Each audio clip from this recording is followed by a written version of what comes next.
is a CBS News special report. I'm Chanel Call at the CBS News headquarters in New York. We're coming on the air this hour with some breaking news out of Baltimore. This is where the Francis Scott Key Bridge has collapsed after one of its columns was hit by a cargo ship. The Baltimore City Fire Department says it is unsure how many vehicles were on the bridge when this happened, but there was a tractor trailer on it. Take a look at this video. CBS's Jared Hill is here with more on this story. Jared, this video just so dramatic. Oh, I mean, this is unbelievable, Chanel. Looking at this video where you see the ship hit one of the columns and then the bridge just collapse into the water. What we've been learning over the past couple of hours as we've been speaking with some of the officials there is that as of now they're searching for about 20 people, potentially. This is according to the Baltimore City Fire Chief in some interviews from earlier this morning. Again, this happened around 1:30 or so a.m. Darkness is making this search that much more difficult. They are saying you can see it, just how black it is in that scene there. Again, so a large ship, we are learning, hit a column there. The bridge collapsed. No word on the cause or exactly what happened in this situation. That's something that's being investigated. This is being referred to as a mass casualty response, although no word right now on if there are any injuries or any fatalities yet. Right, and we're looking here, we should note, at live pictures of the scene, a very fluid operation. Jared, can you walk us through the search and rescue operation this hour? What's happening on the ground? Yeah, so we do know that there are some dive teams that have been dispatched to this region, again, because this is in the middle of a river there in Baltimore that crosses the harbor in the Baltimore area. And so we know that there are multiple agencies, as you can see, a lot of the flashing lights. But again, the fact that this is so dark and that this is happening in the water is making a lot of this that much more difficult, that much more harrowing of a search. And what about the number of people who we now know might be missing? Right, so at the first check, we had heard numbers somewhere around 7. The latest numbers we're hearing potentially double that, around 20 or so people. We do know, again, that there was little traffic on the bridge. This is 1:30 in the morning on a Tuesday, and so not a ton of people were there, but there was at least this tractor trailer and potentially some other vehicles. We are hearing reports of multiple vehicles having fallen into the water at the time of this bridge collapse. And so, again, we're waiting for more information, likely waiting for daylight as these crews are able to just get a better feel for exactly what they're dealing with. And we can see lights and sirens in these live images of the scene from Baltimore this hour. Jared, you mentioned it's a multi-agency response to the incident. What does that mean? Who's involved here? Yeah, so we do know that there is Baltimore City Fire Department is involved with this. There's also been some conversation with Coast Guards, seeing as how this is happening again in a waterway there. We also know that the Baltimore City mayor, as well as the county executive for the county of Baltimore, have been in contact. They're both on their way there. We also know that the governor of Maryland has been contacted regarding this as well. And then you got to remember that this is a bridge that is used by a lot of people to get not only around the Baltimore area, but there are some pretty major airports in the area, and so the Baltimore-Washington International Airport has been telling people to use alternate routes if they need to get to the airport this morning. And so this could cause some pretty significant headaches for folks in that area as well. Yeah, I want to ask more about the area where this happened, because my understanding is it serves as sort of an essential link of Interstate 695. So what's happening in the surrounding boroughs? Yeah, so this is, again, this is a key bridge that is utilized by people in this area around Baltimore. It's not the only bridge that's there, so it's not a situation where people are completely cut off, but this will definitely make a commute more difficult there. This is also a relatively, as you can see here, this is not over top of a highway. It's not in the middle of the city, but this is a bridge that is utilized by a lot of folks in the Baltimore area on a consistent basis. Okay, Jared Hill, thank you for this information. We appreciate this. Let's go live now to our Nicole Skanga, who's live on the ground. Nicole, I know you just got there moments ago, but walk us through what you're seeing and hearing there. Yeah, Chanel, a mass casualty event, a multi-agency rescue and recovery now underway. Just a harrowing scene. The Baltimore Fire Department chief saying up to 20 people plunged into the water when an outbound cargo ship collided with a main support beam of the Francis Scott Key Bridge here in Baltimore, and multiple vehicles in the water as well, including a tractor trailer and a box car. There is just a massive effort underway by first responders, federal, state, local law enforcement, including dive teams that have been deployed, the U.S. Coast Guard, state and local police, the Maryland Transportation Authority. A top priority right now, of course, those rescue and recovery efforts. But we should point out that this is a major thoroughfare, and a 950-foot cargo ship flagged in Singapore now sitting in the port of Baltimore. This partial collapse stalling a 1.5-mile bridge responsible for transporting approximately 11.5 million vehicles every day along that I-95 corridor connecting Florida up to Maine. And Nicole, you know, it's really hard to see in our live shot right now because it is still dark this hour. Can you tell us what you're seeing on the ground? Yeah, we are currently in the media staging area, and everything is cloaked with darkness, but we do see first responders. We see multiple vehicles of state and local police, but again, very difficult to make out the scene, just sirens, piercing through the darkness here at the Port of Baltimore. And the darkness must also make this a challenge for those rescue workers who are on scene. Can you talk a bit about the response? Yeah, we know that right now U.S. Coast Guard dive teams as well as personnel from Baltimore Fire Department are in the water. They are searching for up to 20 individuals as well as a number of vehicles that, again, were plunged into the water during this collision happening at approximately 1:30 a.m. this morning. And so really these rescue and recovery efforts are ongoing.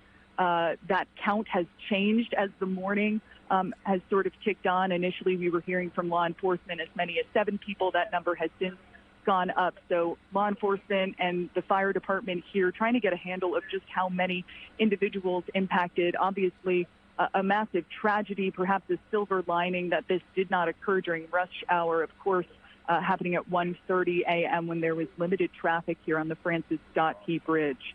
Okay, Nicole Skanka, thanks so much for this reporting. We appreciate it. Thank you. And again, a major portion of the Francis Scott Key Bridge in Baltimore has collapsed overnight after being hit by a cargo ship.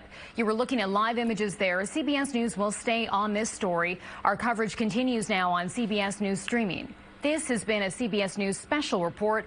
I'm Chanel Call, CBS News, New York.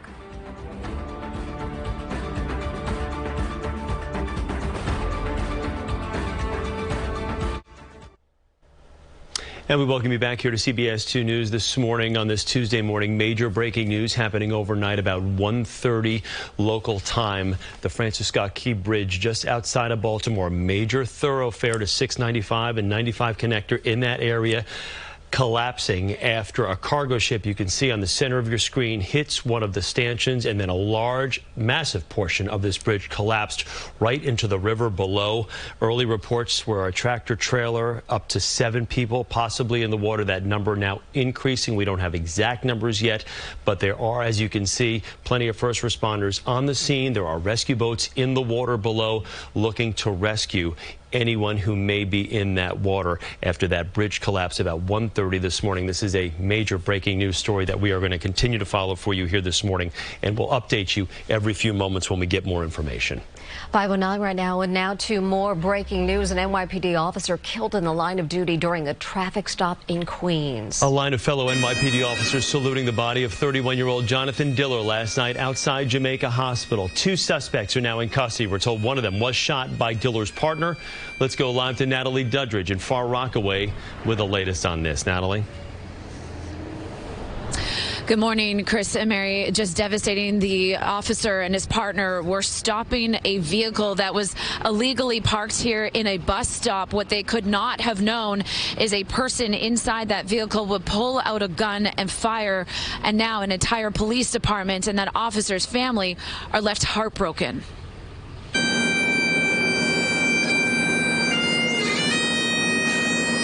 A somber procession for 31-year-old officer Jonathan Diller. We lost one of our sons today, and it is extremely painful.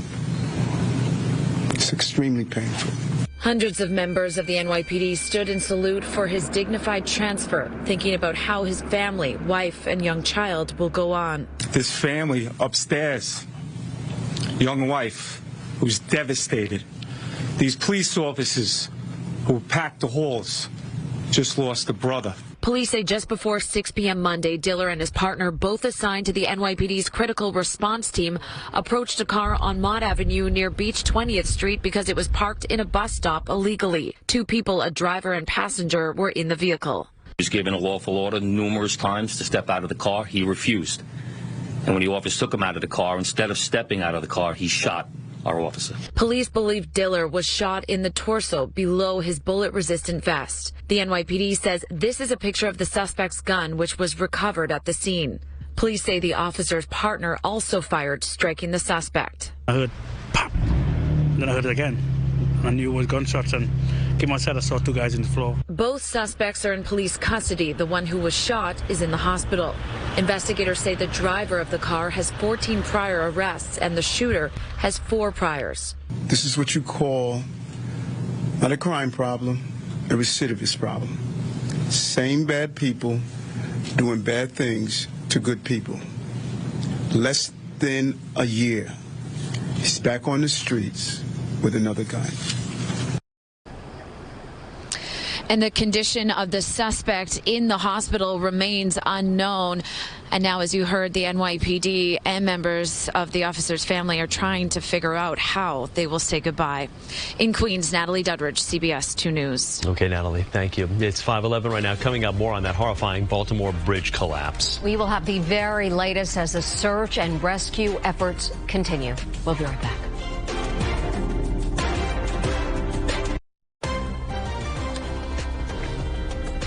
Welcome back to CBS 2 News this morning on this Tuesday, 26th of March. Let's check in with meteorologist John Elliott and Tony Sadiku this morning. First, we're going to send it out to Tony, who is at Lincoln Center for us this morning. Tony? Hi there, Chris. Yeah, beautiful day yesterday, right? I mean, you had sunshine, highs in the 50s. One of those days you wouldn't mind doing another of.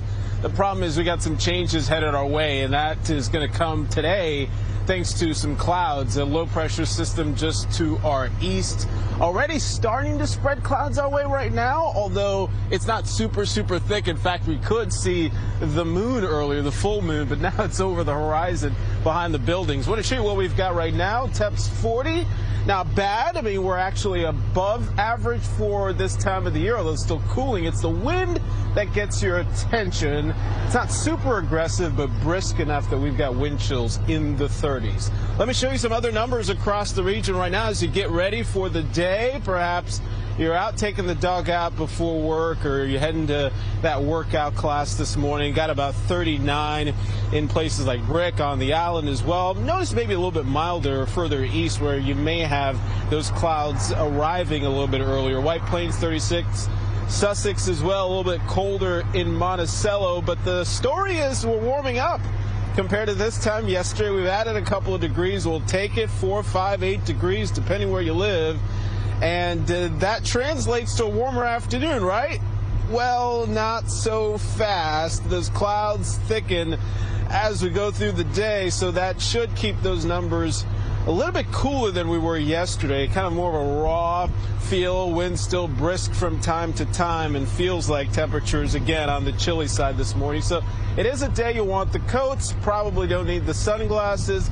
There's a slight chance for drizzle east of town, but rain chance is still very low as we bring in meteorologist John Elliott. It's really the moisture arriving the next couple of days that really has our attention, and you're tracking these rain chances on the rise. Yeah, Morning, John. It's always kind of a drag, Tony, when Monday was the pick of the week. It was beautiful yesterday.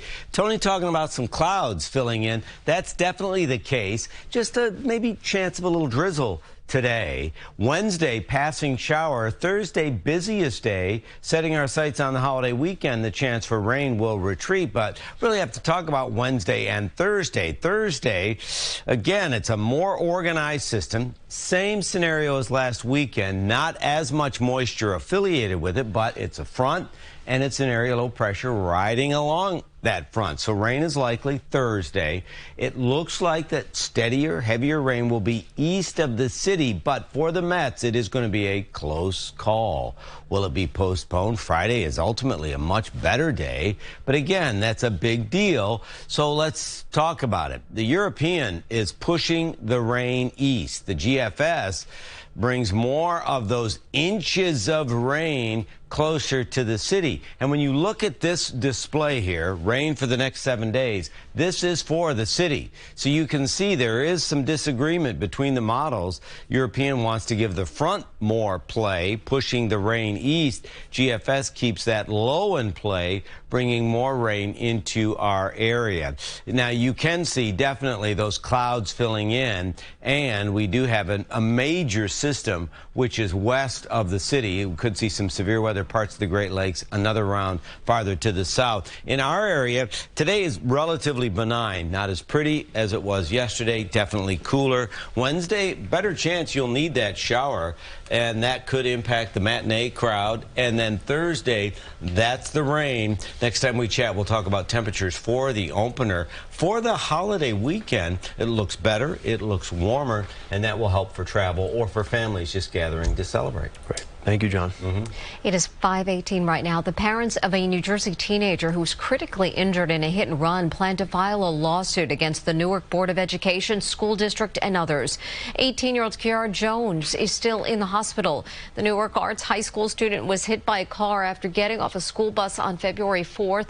The driver of the vehicle, Mihaja Burton, was charged with fleeing the scene. She's also being sued along with the bus company. Attorneys for the family claim the bus driver was not properly trained. The Newark School District declined to comment. Well, the mayors of 2 New Jersey cities say they are fed up with kids committing crime, so they're teaming up to call on the state to make some major changes. Edison Mayor Sam Joshi and Marlboro Mayor John Hornick say the state should be able to charge kids as adults in more cases, including when kids steal cars or break into homes.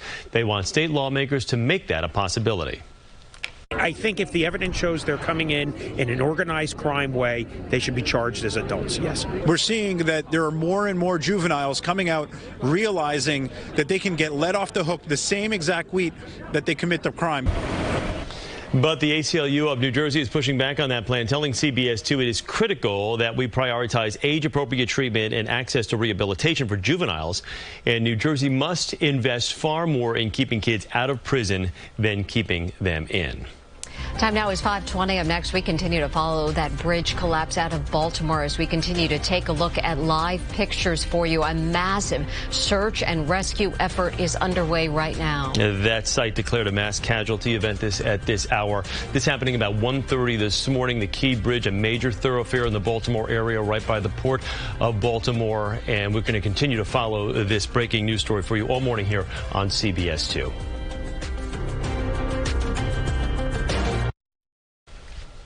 5:23 right now. Let's turn things over to you, John, in a chilly Tuesday. Yeah, and kind of a gray one, too. 39 right now. Mary makes a good point. Out the door, we still have wind chills in the, low 30s, so you'll want that coat.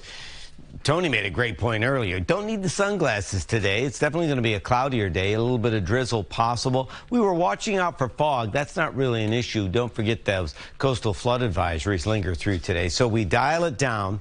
It's warmer Wednesday and Thursday, but remember, better chance for showers and even better chance for showers Thursday. So, yes, we're going to leave rain in the forecast for the Mets. One of the models is pushing the rain east sufficiently far enough to the east where we'd be able to play ball at 110. Temperature right around 52, but it is going to be a close call. We'll be watching the chance of rain for the home opener. Nice to think spring, but we may think soggy as well. More of your forecast in a bit. Right now, though, right back to Mary and Chris. Okay, John, thank you. In sports, Knicks take on the Detroit Pistons last night at the Garden. While the Nets were on the road in Toronto, Otis Livingston has more in your sports update. Good morning, everyone. Coming up tonight is a light night on the schedule. Rangers host the Flyers, while the Devils will be in Toronto to face the Maple Leafs. NBA, OG Anunoby out for last night's Knicks game at the Garden. It was his fourth straight missed game after aggravating an already elbow injury. His return is murky. Rest of the Knicks hosting the Pistons, including Miles McBride, who showed some savvy with this play. You gotta face the guy taking the ball out of... Okay, but the night belonged to Dante DiVincenzo. He's closing in on the single-season franchise record for most threes in the season. Last night, he said might as well have the record for most in a single game as well. It was 10 threes made. Now it's 11 threes made. He finishes 11 for 20 en route to a career-high 40 points and a loud ovation from the Garden crowd as he came off the court. It's another wire-to-wire win for the Knicks. 124-99 was the final. Nets at Raptors. Cam Thomas tweaked his back during warm-up, so he didn't play. Nothing worse than getting hurt while warming up. That opened the door for Jalen Wilson, the former Jayhawk. He got some more minutes. He made it count with 12 points as the Nets snapped their six-game slide, 96-88. Go Jayhawks. I'm Otis Livingston, and that's your CBS New York Sports Update. 525 right now, still ahead, raising awareness on fire safety. The new guidance city officials are releasing for putting out flames or houses with solar panels. And we want to show you once again a live picture of the Key Bridge collapse just outside of Baltimore as rescue efforts are continuing at this hour. After the break, we'll continue to get you an update on the situation there. You're watching CBS 2 News this morning.